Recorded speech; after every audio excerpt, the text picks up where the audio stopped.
എന്നാണാ ഒന്ന് പാകത്തിന് കിട്ടുക? അനക്കതാ കുപ്പിക്കന്നെ തിരിച്ചു വെച്ചൂടെ? ആ നാരായണേട്ടന്റെ അവിടെ ഇഷ്ടം പോലെ ഉണ്ട്. നാരായണല്ല എന്റെ അച്ഛൻ. അതിനിപ്പോ എന്താ, 2 കൊല്ലമുള്ള തെങ്ങും പറയാ അച്ഛന് ഇഷ്ടം പോലെ പൈസ കിട്ടൂലേ? പക്ഷെ മണ്ടല്ലാത്ത തെങ്ങുമ്പോ കേറുള്ളൂ. അച്ഛാ, പോക്കറ്റിൽ നിന്ന് ഒരു 6 എടുത്തിണ്ടേ. മോനോ നിന്നേ. എന്താ അച്ഛാ? ഈ 1000 എന്തിനേന്ന്? പൂക്കൾ മത്സരമാണല്ലോ. പൂ വാങ്ങാൻ 500, കോസ്റ്റ്യൂമിന് 500, അപ്പൊ 1000 ആയില്ലേ? ശരിട്ടാ, ശരി. അപ്പൊ ഇന്നലത്തെ 300 പെട്ട്. അത് ട്യൂഷനിൽ ഓണം ആഘോഷിക്കാൻ. അന്നെ ട്യൂഷന് ചേർത്തുണ്ടാ? ട്യൂഷൻ അടുത്ത് വെച്ചിട്ട് ഓണം ആഘോഷിച്ചൂലേ? എഴുതി വെച്ചോ, വലുതാവുമ്പോ വരാം. എന്ത് വലുതാവുമ്പോ? എന്തെങ്കിലുമൊക്കെ വലുതാവല്ലോ.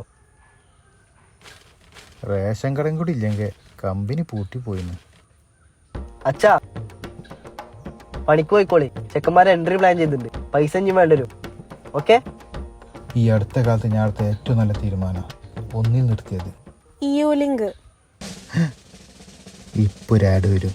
ജർമ്മനിയിൽ പബ്ലിക് യൂണിവേഴ്സിറ്റിയിൽ മാസ്റ്റേഴ്സ് അല്ലെങ്കിൽ ബാച്ചിലേഴ്സ് പഠിക്കുകയാണെങ്കിൽ ഫ്രീ APSഉം പ്രൈവറ്റ് യൂണിവേഴ്സിറ്റിയിൽ പഠിക്കുകയാണെങ്കിൽ പ്രത്യേക ഓഫർ ഫീസിൽ യുലിങ്ക് സെറ്റാക്കി തരും.